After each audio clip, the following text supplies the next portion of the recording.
Olá, Porto Velho, querida e amada capital simpatia. Olá, você de todo o grande estado de Rondônia que me dá o privilégio da sua audiência. Eu sou Benito, esse é o nosso conteúdo Amazônia. Estamos juntos com você aqui mais um dia para encurtar distâncias e levar até sua casa informações que são agregadores de valor. E que, para que tudo seja melhor, a primeira coisa é sempre evocar, né? Aqui e aí, sobre todos nós, as bênçãos e a presença de Deus, que o grande arquiteto do universo sempre nos dê mais justiça, paz, perfeição, luz, força e beleza em tudo que fazemos. Afinal, com quem Deus anda, nunca anda só e sempre anda bem. Bom, está aqui do meu lado o meu consultor para assuntos da modernidade. Tecnológicos na área também de educação. Né? Liud, você está bom, meu querido? Olá pessoal, alô Benito, olá todo mundo. Agradeço por mais uma vez o convite e estou aqui para trocar ideias, né? Não só na área de tecnologia, como falei, educação, que eu já sou professor há 22 anos, né? No ensino superior, então já a gente está bem calejado, né, nessa área. Daqui a pouco eu já vai aposentar, isso sim, tem um sortudo. Eu não tenho essa chance tão cedo. Tá aí, saúde, Liud. Lila, obrigada pela presença aqui no nosso programa. Falar sobre tecnologia em tempos de pandemia é algo assim bem... Veio para mudar, né? Exatamente, né? Eu acho que ela traz uma aproximação de pessoas, de conceitos, de várias coisas boas e também em alguns momentos não tão bons, porque o uso excessivo também não é bom, né?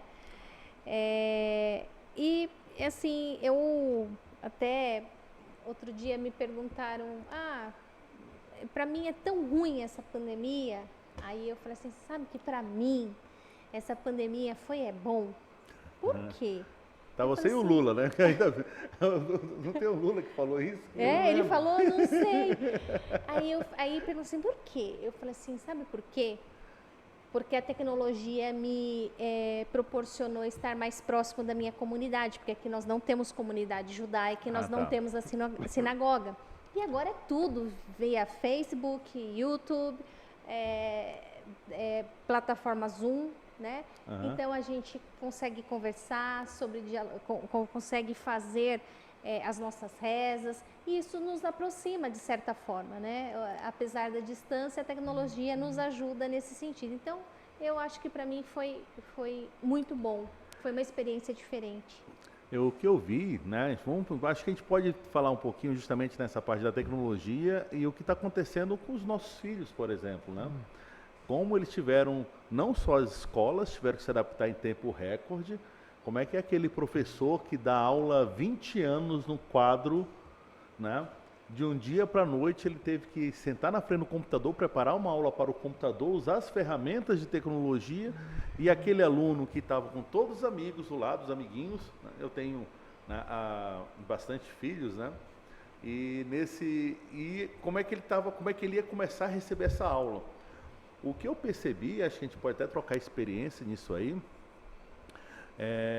o início foi um pouquinho conturbado, né? Havia um pouquinho de organização no que eu percebi nas instituições, principalmente para o ensino fundamental, o médio também. O superior foi mais fácil se adequar, porque Sim. O aluno do ensino superior é um aluno mais independente. Mas acho que a preocupação maior mesmo é o nosso aluno do ensino fundamental e médio. E é ali justamente que tem aquele professor que é um pouquinho mais distante da tecnologia. Então aquele que já tem um modelo de educação, de ensino já pregnado, né? É difícil mudar. Mas eu percebi que nas instituições que eu dei uma olhada, que dei uma pesquisada, eles conseguiram se adaptar e estão fazendo coisas mais, estão ainda resolvendo coisas mais novas ainda, aplicando tecnologias mais novas ainda. A grande maioria das instituições, eu acho que estão utilizando uma ferramenta chamada Google Meet. Isso, a sala do Google Meet. Tem uma parte utilizando o Zoom, né? Tem poucas pessoas usando o Zoom nas escolas. E o interessante, acho que é interessante essa nosso vídeo é justamente isso. Dessas tecnologias, a mais completa é uma que o pessoal não está utilizando, que é o Microsoft Teams. Para você ter uma ideia, existe um modo no Microsoft Teams que ele utiliza inteligência artificial, que ele pode colocar todos os alunos que estão acessando o vídeo, né, acessando a aula ao mesmo tempo, numa sala virtual, cada um sentado na sua cadeira. Olha, que legal. É o modo Together Mode. Isso é uma função nova, gente. Não tem nem um mês isso aí. Então imagina o professor dando aula e o aluno recebendo aula numa telinha onde você tem uma sala de aula com várias cadeiras, onde está o rostinho de cada aluno em uma dessas cadeiras e o professor dando aula como se fosse um ambiente virtual. E detalhe, esse Microsoft Teams, gente, ele é totalmente gratuito para instituições de ensino.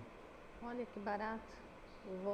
Então nós temos, exatamente, nós temos 3 ferramentas aí que o pessoal, o Google, que é o mais utilizado, o Google Meet, o Zoom, que é mais corporativo, vamos dizer, mas o Microsoft Teams, inclusive hoje, notícia nova para vocês, hoje a Europa, lá na Europa, um competidor chamado Slack, entrou com um processo antitruste contra o Microsoft Teams, justamente porque ele é o melhor. Infelizmente, nossos colégios ainda não encontraram essa ferramenta, mas como eu falei, olha, se você está assistindo nosso programa aí, nosso não, do Paulo. Nosso, é nosso. Do Paulo aqui, você pode, o Microsoft 365, ele é uma ferramenta totalmente gratuita para instituições de ensino, basta você querer instalar, entrar em contato com um consultor que saiba configurar isso para você e não paga nada para a Microsoft. A Microsoft dá tudo de graça, para números ilimitados de alunos. Que bacana, muito, muito bacana. E aí depois também tem as plataformas mais avançadas, né? Que assim, a grande parte, por exemplo, o IFRO usa o AVA, né? E algumas outras instituições também usam o AVA e pós-graduação eu já vi que usa o Canvas também, né? Que também é outra ferramenta que te dá umas... assim, eu antes da pandemia sempre estudei online e sempre usei essas 2 plataformas, porque eu acho que são plataformas pagas, né? Então às vezes tem alguns recursos mais sofisticados ou não tem aquela questão de tempo, às vezes, de ficar na aula. E eu vejo assim que, lógico, que você tem a facilidade de estudar, né? Que você escolhe o teu horário de estudo e também a facilidade de você estar onde você estiver, você pode abrir o teu celular, o teu computador e assistir aquela aula. Então, eu vou tirar aqui, trocar um pouquinho da minha experiência com vocês. Você falou do IFRO. O IFRO, eu já fui professor do IFRO, né? O IFRO utilizava até pouco tempo atrás uma plataforma chamada Moodle, que é o AVA deles. Isso. Né? Qual é a vantagem do Moodle? O Moodle é gratuito. Qual é a desvantagem dele? Ele é um canivete suíço. Ele faz várias coisas, mas não faz nenhuma bem. Aquele canivete. Ele é faca, tesoura, tudo, mas acaba não fazendo. Aí eu trabalhei com uma outra ferramenta, com o Canvas, né? Inclusive trabalho com o Canvas hoje. Qual é o problema dele? Pago. Tem uma outra ferramenta que eu trabalhei, que é o Blackboard, né? Qual é o problema dele? Pago. Aí sabe quais são as 2 maiores ferramentas de educação? E eu falo, não sou eu que estou falando, isso é quem é do meio sabe. É um cara chamado Google Classroom, Google Sala de Aula, e o outro carinha chamado Microsoft Sala de Aula. Então, se você pegar um Moodle, um Blackboard ou um Canvas e comparar com os dois, primeiro, nesses dois você tem as 2 maiores empresas de tecnologia do mundo por trás deles. O Google atrás de uma plataforma e a Microsoft atrás de outra plataforma. Na educação, o aspecto mais importante da educação é o engajamento do aluno. A gente fala muito em mídias sociais, a gente fala muito em engajamento. A gente pode falar isso para a educação também. Quantas vezes eu já peguei meus filhos fazendo isso, eu chamei a atenção, onde ele deixa o celular ligado ali, dizendo que está tendo aula e vai Olha. descansar. Porque não está engajado. Né? Ele não tá, às vezes não está engajado, está motivado. Às vezes a interface é um pouco confusa, às vezes tem uma metodologia do professor, ele não chama a responsabilidade para o aluno naquele momento presencial, né? Presencial não, naquele momento em tempo real, que agora não é presencial, é remoto, né? Mas o que eu digo é, nós temos duas ferramentas ótimas, que é o Google e a Microsoft Sala de Aula, é o Classroom, os dois, e os dois são 100% gratuitos para qualquer instituição de ensino superior. Que bacana, muito legal, muito bacana. Eu acho que essas dicas também pode contribuir, às vezes, com a dificuldade que o próprio município e o Estado vem tendo com a questão das plataformas, né? O Estado andou fazendo umas reformulações nas questões do Google, do Classroom, né? Uhum. Mas também não vi ainda grandes alterações, assim, sabe? Que seja representativo, que a criança tenha um contato, né? O interesse, o engajamento para ficar mais tempo naquela atividade, né? Naquela plataforma. Então, algo precisa ainda ser... O Estado está utilizando sala de aula, um Classroom, então, o Estado de Rondônia? Pelo menos, assim, a escola que meu filho estuda é essa. Então está sendo o padrão para o Estado. O maior problema do Classroom e do Microsoft 365 é fazer uma integração transparente, tá? Entre o sistema acadêmico deles, quer dizer, quem são os alunos que estão matriculados naquela sala, junto com a plataforma da sala de aula. Uma das coisas mais chatas que o professor tem passado, e isso é um problema de configuração do ambiente, e eu falo que também minhas filhas estão usando o Classroom, o professor está no meio da aula, aparece o aluno, ele tem que parar a aula dele para aceitar o aluno. Isso acaba todo o mecanismo da aula. Aí está uma hora aceitar a aula do aluno. Outro problema do Classroom é que a sala do seu filho tem 30 alunos, a sala do seu filho tem 40 alunos, aí você vê 12 janelinhas, e cadê as outras 30 janelinhas? A Microsoft trabalha numa única janelinha, 50 alunos. No Together Mode você tem 50 alunos, uns do lado.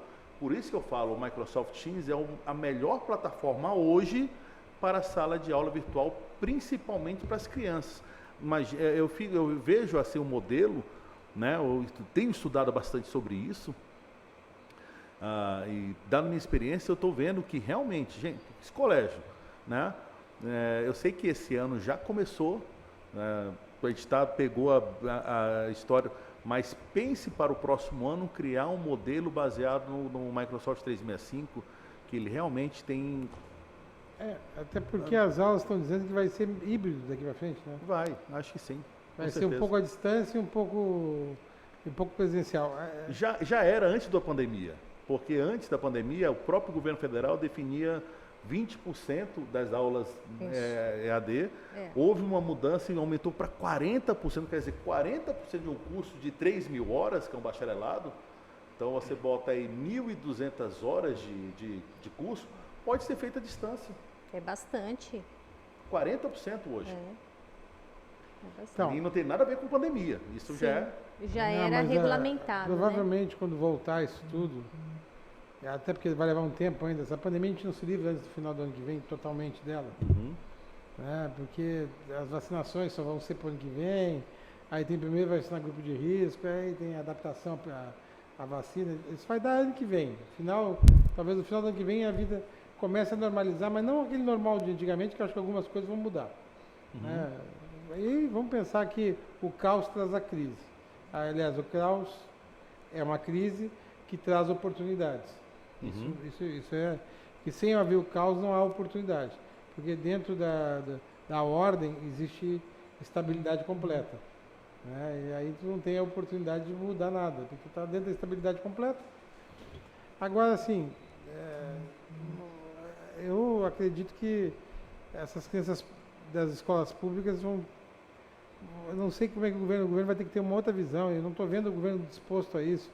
Tipo, eu participei da Conferência Nacional de Comunicação há uns 10 anos já do campeonato.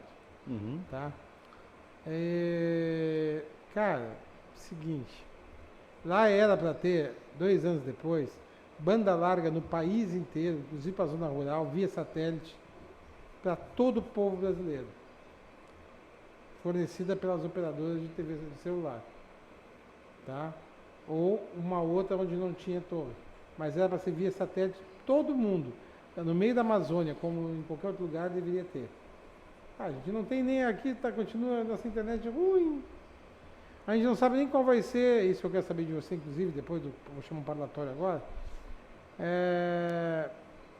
5G, cara, o que é essa 5G? Por que está dando tanta briga nessa 5G? Né? Tu quer que eu fale agora ou para depois do intervalo? Não, depois. Não é nem do intervalo, é do parlatório que eu vou chamar. Parlatório, tá bom. Tá? Aí, por que essa briga? E qual é a melhor 5G? E o que vai mudar na nossa vida? Então, eu vou chamar o parlatório e tu explica, tá? Por favor, Eudes, o nosso presidente da Assembleia Legislativa, o Laerte.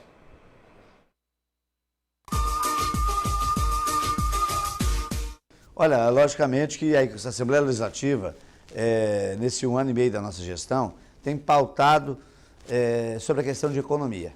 Nós economizamos mais de 60, 70 milhões de reais em 1 ano e meio. Cortamos despesas, contratos, nomeações, fizemos reformas dentro da casa e hoje é possível ter esse caixa.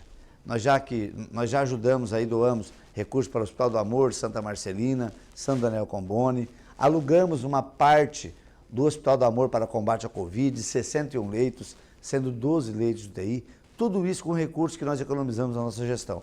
E agora, essa semana, vamos devolver ao Estado mais 20 milhões de reais,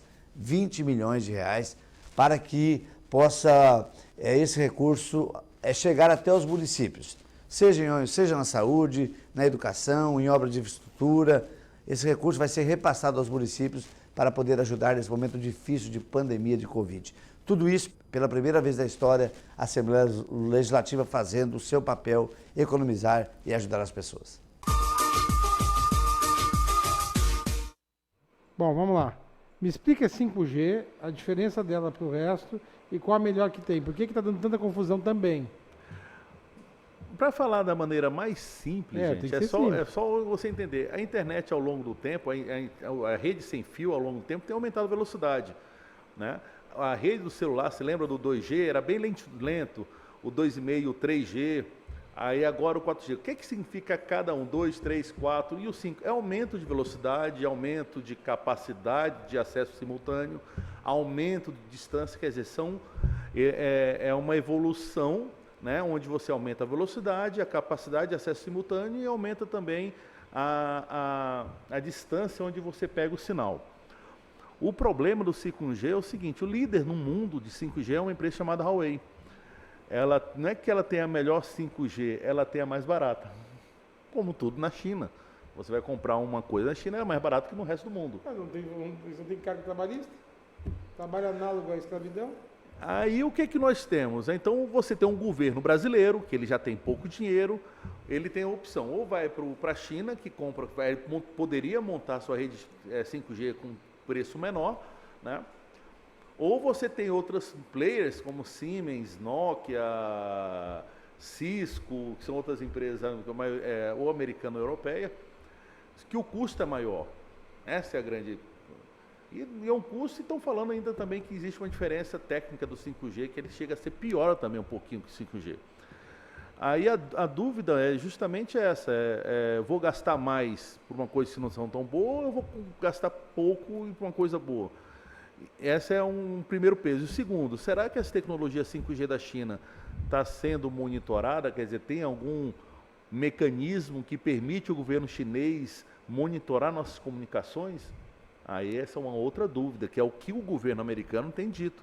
Né? O governo americano tem falado, olha, não compre nada da China, que a China está utilizando as tecnologias de comunicação dela para tirar a informação de todo mundo. E agora mesmo o consulado da China foi fechado lá nos Estados Unidos e o justificativo era que hackers chineses estavam lá dentro dos Estados Unidos tirando informações, ainda mais basicamente sobre a vacina do Covid e enviando lá para a China. Essa é a grande briga do 5G. Tá, e tu acha que aconteceu o quê? Só antes de comentar. Tu acha que aconteceu o quê no final das contas? 5G chega quando no Brasil? 5G já está sendo licitado, né? Já foi licitado, está sendo licitado as bandas, né? Mas só E eu liga, né? acho que o 5G já tem uma rede 5G em São Paulo rodando, São Paulo, Rio, não sei, uma rede experimental, mas para chegar para todo mundo, eu acho mais uns 2 anos. Uns 2 tudo anos para isso. chegar. 2 anos a gente bota aí 2022 já, o mundo tá muito rápido isso aí. O 5G é o seguinte, na minha opinião, o 4G já está muito veloz. Eu não tenho problema de velocidade no meu celular. Às vezes você tem problema de velocidade na sua casa, porque o cabo é muito ruim, né? Tem o que eu vejo em alguns lugares, vamos falar nomes de empresas, né? Então, às vezes a NET numa região é boa e noutra região é ruim. Às vezes a Oi numa região é boa e outra Oi é ruim. Aí você tem a Brasil Digital que atende outras regiões. E todo mundo fala ou bem ou mal, é porque não há uma constância. É que depende da quantidade de acesso, depende da estrutura, depende do cabo que está chegando na sua casa. Mas na hora que você tiver um 5G para todo mundo, você não precisa nem de cabo. Você esse negócio de internet a cabo, né? Hoje, eu vou falar aqui, eu estou no meu celular hoje, eu tenho um plano de 100 GB. 100 GB de internet é coisa pra caramba. Hoje eu pago um pouquinho caro, mas daqui a um ano eu vou pagar metade desse valor. E o que é 100 GB da internet? 100 GB é o que a gente utiliza para assistir Netflix, YouTube. Eu mesmo não estou utilizando isso aí. Então daqui a pouco eu acho que uma coisa boa da tecnologia é que ela está democratizando a informação. Há uns 10 anos atrás, vamos imaginar, há 10 anos atrás a gente poderia falar que existia uma diferença entre o aluno do Padre Chiquinho e o aluno da Sapiens. Outro jabá aqui. Mas Sapiens merece. A Sapiens merece, né? Do Padre Chiquinho, não é que o Padre Chiquinho não funciona, mas é a questão que geralmente quem estuda tem um poder aquisitivo menor do que o da Sapiens, né? Exemplo.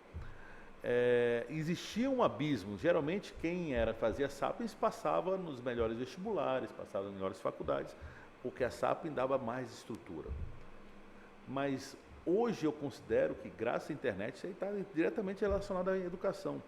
O aluno do Padre Chiquinho está igualado ao aluno da Sapiens praticamente em termos de acesso à informação, porque a informação que o aluno da Sapiens tem, o aluno do Padre Chiquinho também pode ter. Está aberto, com a maior fonte de informação do mundo, internet. Eu quero aprender aula de matemática, está na internet. Tem aula de física, está na internet. Aula de história, está na internet. Aulas lindas, perfeitas, né? Então, aqui eu estou com um problema, minha professora de física não é uma professora muito boa lá no colégio, eu vou na internet, aprendo física. Minha professora de inglês não é muito boa lá no colégio, vou na internet de graça. Eu quero aprender violão, vou na internet, tem um cara ensinando violão. É verdade. Então, qual é a diferença entre o aluno que está num condomínio fechado, com o pai ganhando fortunas, que viaja todo ano e para o garoto que não tem toda essa, e para o menino que não tem toda essa infraestrutura? Graças à tecnologia da informação, aquele garoto, mas se ele tiver um acesso à internet na casa dele, e ele tendo YouTube, tendo a internet, ele tem a mesma quantidade e qualidade de informação que tem um aluno hoje. Isso que eu chamo que é democratização da educação com a tecnologia, né? Então, acho que até essa questão, vamos nivelar, lógico que ainda a gente precisa nivelar, porque não é todo mundo, aquele pessoal ribeirinho, não tem acesso a essa tecnologia. Às vezes tem um celular, um computador em casa com internet também, não é todo mundo que tem, mas 83% da população brasileira tem acesso à internet, né? 83% da população brasileira em meio urbano e 50% no meio rural. Então você vê que uma parte significativa da população brasileira já tem acesso à internet em casa, quer dizer, tem acesso à informação. Filhão, vamos estudar história hoje? Vou colocar esse videozinho aqui. Você quer saber sobre Pedro Álvares Cabral? Olha o videozinho. Você está com problema de física? Olha esse videozinho. Você está querendo aprender a dividir matemática? Olha a aula do professor. Dá um exemplo aí que eu fiz com minha filha, o professor Mauro. Eu não conheço esse professor, só que minhas filhas aprenderam matemática com o professor Mauro. Deve ter sido bom, né? De graça, internet, divisão, perfeito, as aulas. E como é que aconteceu isso? Pai, eu estou aprendendo, estou com dúvida. Eu sou professor universitário. Gente, o professor de ensino fundamental deveria ser muito, mas muito mais valorizado que o professor universitário. Os caras são top. Os professores que tomam conta das nossas crianças, eles deveriam ser, a gente todo dia prestar reverência a ele, né? Tá bom. Eu vou chamar o intervalo comercial. Depois a gente continua. Aí a gente termina no próximo bloco. Aí a Thaís também tem comentários para fazer, se é tudo no próximo bloco. Jogo rápido, é no lá, outro cá.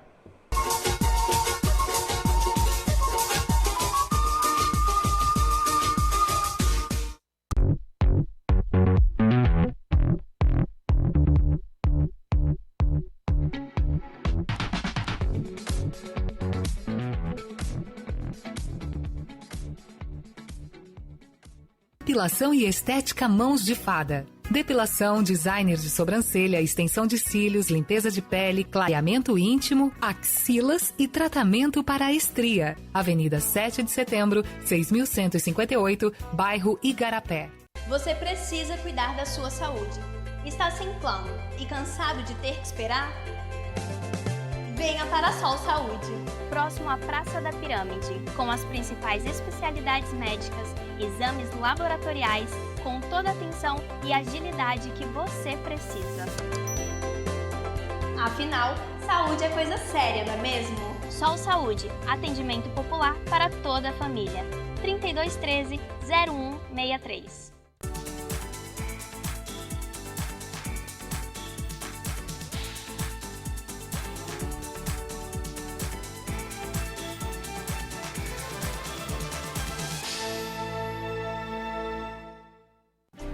O que eu procurei?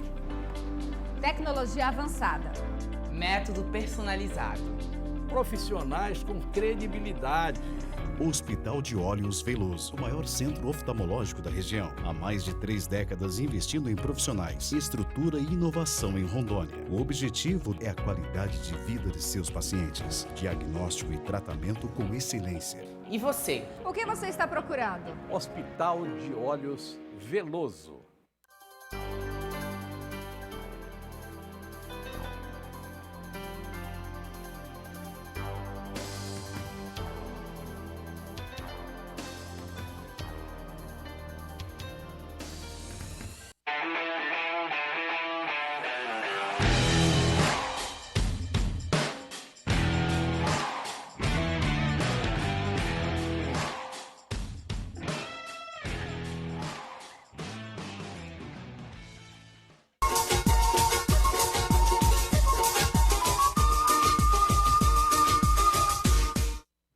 Thaís, o comentário que você ia fazer. O Lilo comentou ali rapidamente sobre a questão da professora do ensino fundamental 1. Realmente são guerreiras. Gente, eu não dou conta. Eu dou aula para criança grande, posso dar aula para adulto, mas não tenho habilidade alguma para dar aula para minha filha de 8 anos, que é do ensino fundamental 1. Eu tenho que me render. Eu tenho pena da menina, você não tem noção. Acho que nesse momento a gente soube valorizar o quanto o professor, a gente entendeu o quanto o professor é importante. Perceba que o professor ele toma conta da escolarização do seu filho, a educação é lá em casa, né? Então, às vezes a gente terceirizava não só a escolarização, como a educação também, tudo para o colégio. Não deixa que o colégio dá jeito. E esse é o grande problema da nossa sociedade, né? A gente terceiriza responsabilidades, né? Não é muito bom o nosso... uma coisa que a gente fez em casa, eu e minha esposa, é a gente fazer uma meio a meio, né? Então a gente trabalha, nós dois trabalhamos, mas tem dia que ela que fica com as crianças, tem dia que eu que fico com as crianças. E dependendo do peso de trabalho. Mas a importância do acompanhamento de um responsável com a criança tendo acesso à tecnologia, porque a criança, se você colocar um tablet, um celular na frente dele, daqui a pouco ele muda, deixa aberto, deixa ligado, vai dormir, finge. Então tem que ter essa atenção, né? Ainda não estamos num nível tão bem assim. 30 segundos concluindo, meu querido. Então, gente, a tecnologia para a educação evoluiu bastante. E graças a essas grandes empresas, quanto Google e Microsoft e outras também, nós temos ferramentas de primeira linha, ferramentas globais e de acesso gratuito. Procure se informar. Eu depois, quem tiver, pode ligar para o Benito aí e pegar meu telefone. Vocês podem entrar em contato para quem quiser alguma dica e como implantar essas ferramentas no seu colégio da melhor maneira possível. Perfeito, Thaís, concluindo. Ainda com uma super consultoria, isso é muito bom. Lilo, obrigada pela sua presença, pelo ensinamento, e a vocês de casa até o próximo programa. Bom, por hoje é só, pessoal. Que o grande arquiteto universo continue descobrindo a todos com sua luz, sua vida, seu amor, e eu te encontro aqui com certeza no próximo programa. Foi um privilégio ter estado com vocês. Até lá.